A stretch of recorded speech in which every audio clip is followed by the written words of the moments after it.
I honestly don't know why I keep getting surprised at people's lack of media literacy, as well as their inability to pick and choose which shows to watch in the year 2026. I should honestly know better by now. But every day, I see people go on about how they don't want Yesterday the series to have a happy ending, and I just go, are you serious? Shows come with certain expectations, and this is a dark romance, but a romance nonetheless, so of course a happy ending is expected, as toxic as it might be. That is the point of dark romance, and I don't know why people are deciding to watch the show when it's clearly not for them, and there's so many shows that are. You're clearly not the target audience, and that's fine. I just know that when the show ultimately gets the happy ending that it's absolutely going to get, with Veer and Coven happy together, people are going to complain about it. They're going to rage about how toxic it is, and how Coven is a bad person, how all the things he did are unforgivable, and blah blah blah. And yes, they are. No one rooting for him and Veer to be together is actually saying otherwise. I promise you, we're all aware of this and just do not care. And it's not like the show is ever advertised as anything other than what it is, because from the very first moment, from the first 30 seconds of episode 1, you see exactly what it's going to be. Do people just lack genre awareness completely? Or do they think the world revolves around them and therefore every show should be for them? Either way, it's not the fault of the show when it was completely transparent about what it was going to be like. So this is my attempt to explain why this show works so well the way that it does, and why any other kind of ending would not make any sense. I'm not going to go on and defend Coven as a person, because the way I see it, he's my little meow meow who did it all, and I do not care. I've never once defended his actions, even though I see how he came to think the way that he does and why he did what he did. And I think his growth in the last 3 episodes we got was incredible. Frankly, I didn't think him capable of something like that. But that is not the point at all. This video is actually about Veer.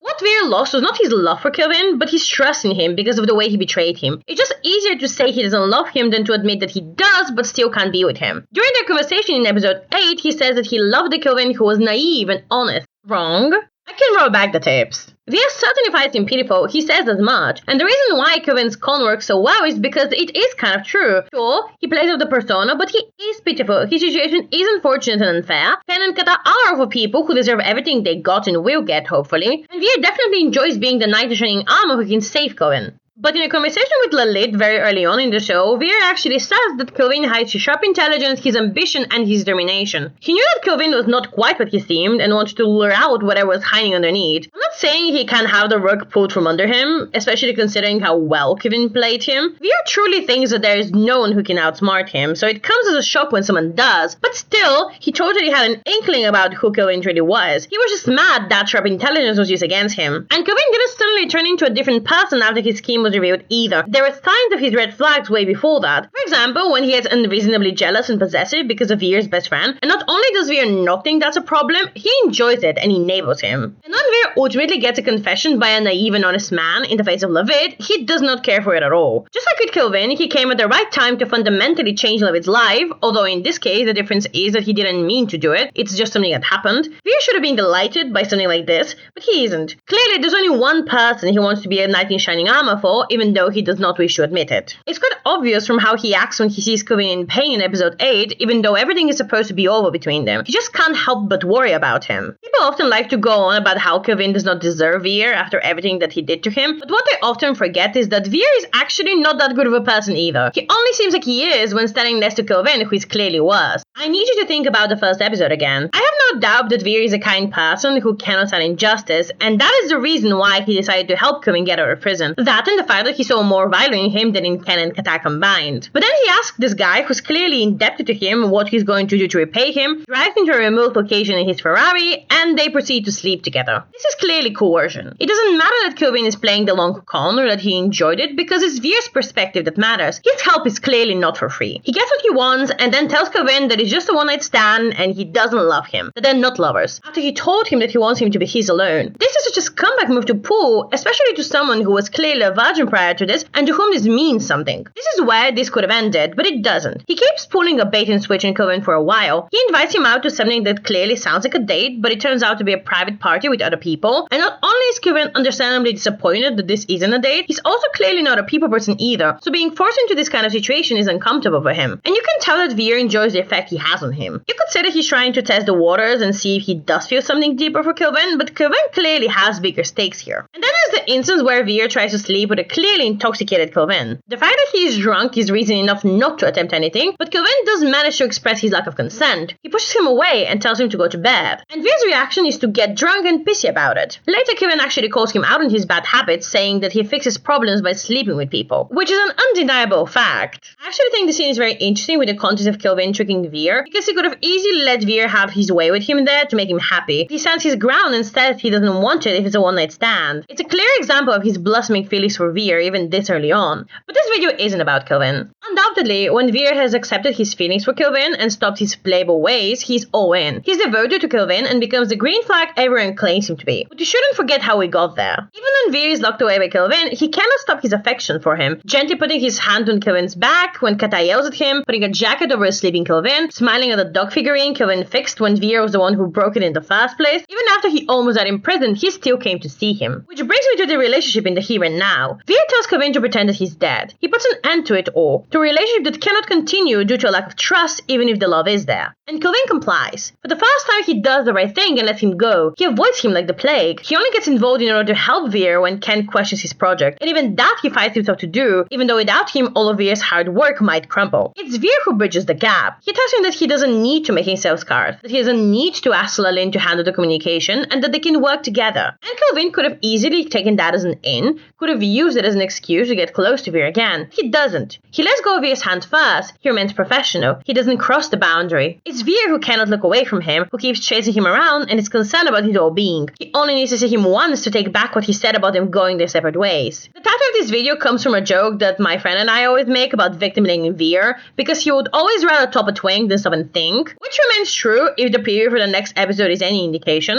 But in reality, there comes a point where he becomes a willing participant. He had every opportunity to put an end to all of this, and Coven let him, but he didn't. So Veer is exactly where he wants to be. The two of them are perfect for each other, and honestly should take each other off the dating market for everyone else's sake. Thank you for watching my very first video dedicated to a specific show. Of course, it had to be about yesterday's series because it has taken over my life. I even wrote a script. The first time I'm not just yapping on and on, the yapping is contained. Please look forward to more videos like this in the future.